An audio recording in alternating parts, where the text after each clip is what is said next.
for your cards, your letters, your condolences, your texts, your emails, your prayers, and for being here this morning. I'm John, I'm Tom's brother. If Tom had been the technical advisor of this eulogy, he would have said two things. John, keep it short, don't make him cry. So, here we go. He ain't a heavenly Father who's in the back of the church. He's my brother. Now, some of you may remember that slogan from Father Flanagan's Boys Town in Omaha, Nebraska. It started in 1917. In 1943, they published a picture of an older boy and a younger boy on his back with the inscription, "He ain't heavy Father, he's my brother." They released that in 1943. Others of you may remember the Hollies' 1969 song, "He ain't heavy, he's my brother." It kind of became one of the 60s anthems with this message of love, sacrifice, devotion, and service.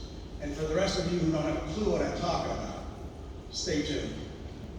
When Tom and I were little guys, like 3, 4, 5, and 6, we spent an awful lot of time at our grandmother's house, 809 Bonfim Street in Silver Spring. Mom and Dad would have been out on Friday and Saturday nights, and as we were in that older bracket, 5, 6-ish, my mom went back to work. And the nursery school people would pick us up at our grandmother's house in the morning, take us to school and drop us off in the afternoon. So we spent an awful lot of time with my grandmother. And I vividly remember in those days that she was obsessed with Father Flanagan and Boys Town. It wasn't so much the facility itself and the orphanage for boys, but it was the slogan, the motto of brotherly love. And I just remember, she had mementos all over the house, postcards, pictures of Father Flanagan and Boys Town. But she just instilled in us that the most important thing in our lifetime was brotherly love. We need to protect each other, be with others, protect each other's back. Just literally live out this brotherly love motto. I never knew how much money she actually sent Father Flanagan. It seems like she was always sending checks his way. Well, it wasn't too long in this 5 and 4 year range that I had my first opportunity. We lived on Mason Street in Glenmont, Maryland, and the house right across the street from us had a backyard with a hill that went down and there was a creek down at the bottom. And one afternoon, all kids in the neighborhood, we were throwing rocks into the creek. Well, Tom was only 4 years old, didn't have that good of an arm, so he thought the best way for him to get the rocks to the creek was to move up a little further. Well, wouldn't you know, he bends over to pick up a rock, and as he picks it up, this girl throws a rock, bam, hits him right in the back of the head. Blood all over the place. I walked down, tried to look like the postcard, picked him up, couldn't do that, couldn't let them. So we walked back across the street. I got my hand on the back of his head, there's blood dripping down all over the place. I walk into the house and another sees it, yikes. Puts him in the car, off to Suburban Hospital we go. A couple stitches later, we're back. Well, seemingly about 3 or 4 weeks later, Tom wanted some candy, so he goes in the kitchen, climbs up on the counter, opens the cabinet, puts a mouthful of candy. My mom was next door, she comes over about 5 minutes later. I snitched on him. I say, Tom's in there eating all the candy. She said, what candy? She walks in the kitchen. It wasn't candy, it was an entire bottle of Bear aspirin. In the car, to Suburban Hospital, pump out stuff. True stories. And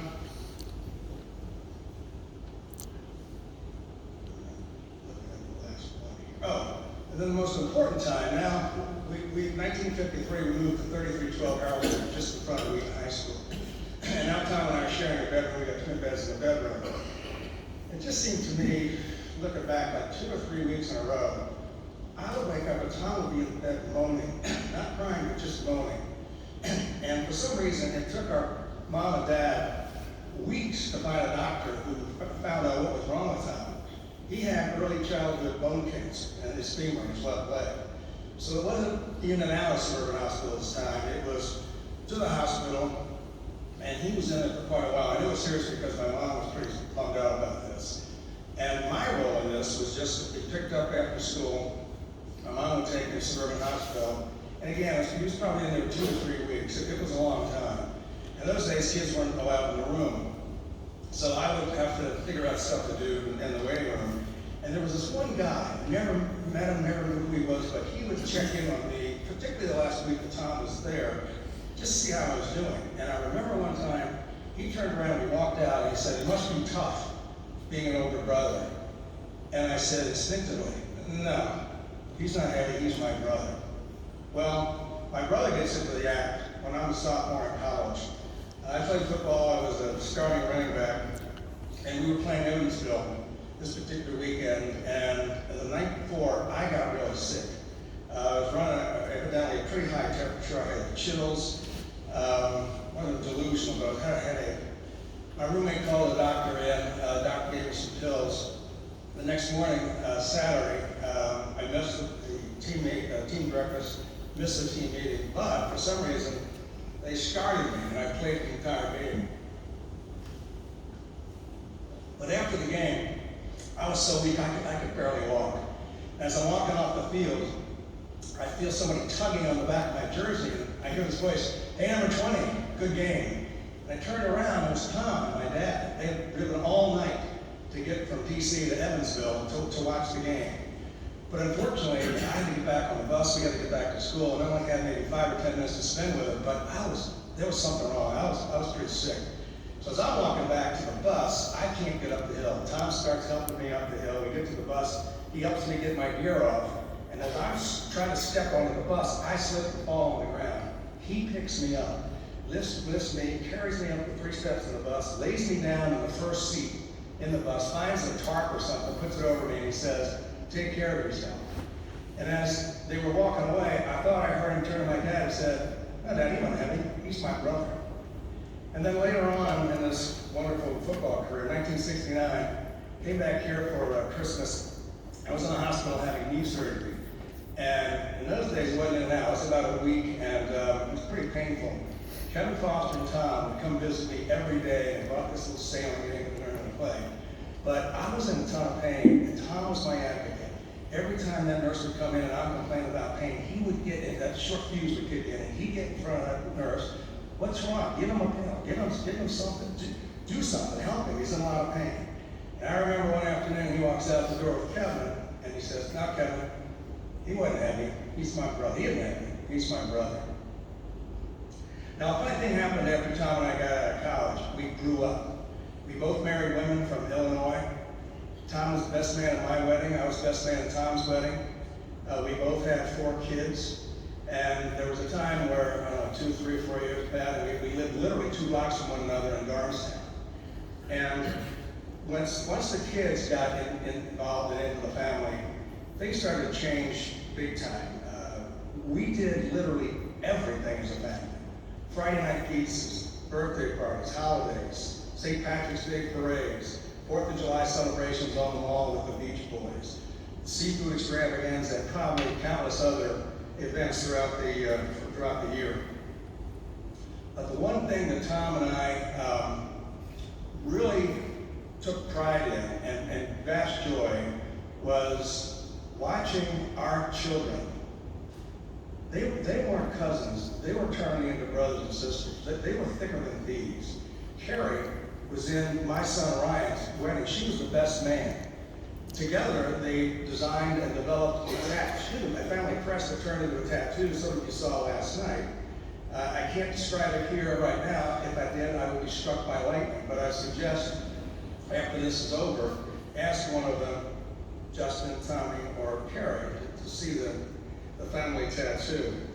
But the best of times were the beach vacations. It started off in Bethany, and in 1984, we moved south to Duck, North Carolina.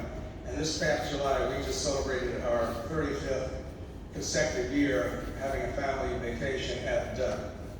And inevitably, at some point, or one day during beach week, either Tom and I, with a cold Corona in hand, would turn to one another, clink the bottle, and say, "He ain't heavy, Father, he's my brother." As we grew older, careers took over. Tom got serious about his work, and I got serious about mine. Actually, Marty and I and the boys moved to Indianapolis in 1991. And while Tom and I and the family weren't as close as we had been, we never lost contact, and there was always beach week. And looking back, over Tom's adult years,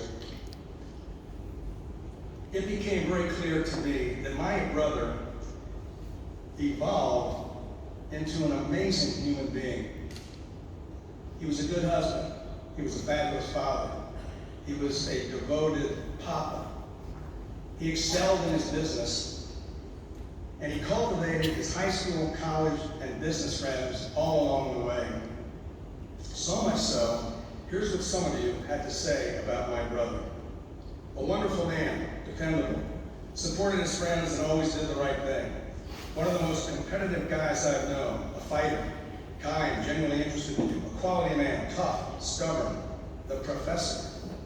As loyal a friend anyone could have, introduced me to Ray Charles music, could run a little hot at times, had a short fuse.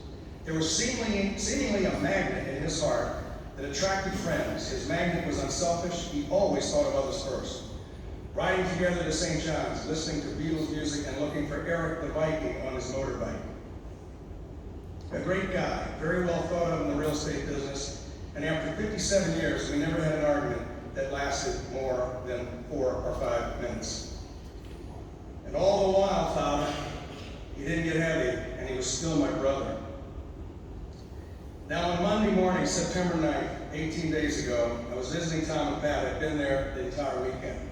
And that particular morning, Pat yelled out for me. She needed help. I walked into their master bedroom, and the king-size bed, the bedding needed to be changed, which we did in about 10 minutes. Got that squared away. I looked at Pat and I said, I think Tom needs a shower. I'm going to give him a shower. So at that time, his mind was working. You could barely hear his voice. It was very weak. His legs didn't work. So I told him, I said, Tom, I want you to get on the side of the bed, and we're going to stand up here. When you stand up, I want you to hug me around the neck, and I'm going to hug you around the waist. And like Tom Cruise and Dustin Hoffman in Rain Man, you and I are going to dance on into the bathroom. Well, we didn't dance in, but I was able to pick him up, and carry him in, put him in the shower, turned him, and set him down on that little bench. And as I reached up to turn on the water, I looked up, and I said to our grandmother, I hope you've been proud of us. So Father, as I said a few minutes ago, he was never heavy, and he'll always be my brother. Thank you.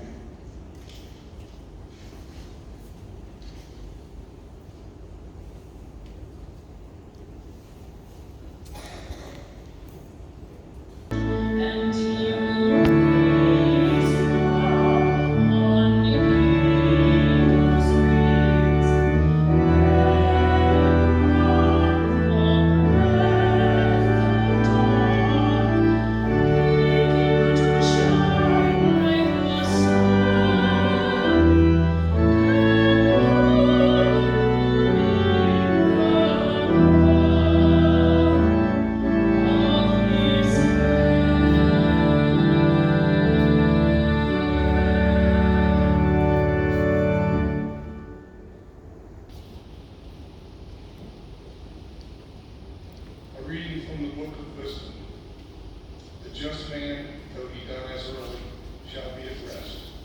For the age that is honorable comes not with the passing of time, nor can it be measured in terms of years. Rather, understanding is the hoary crown for men, and an unsullied life, the attainment of old age. He who pleased God was loved. He who lived among sinners was transported, snatched away, lest wickedness pervert his mind or deceit beguile his soul.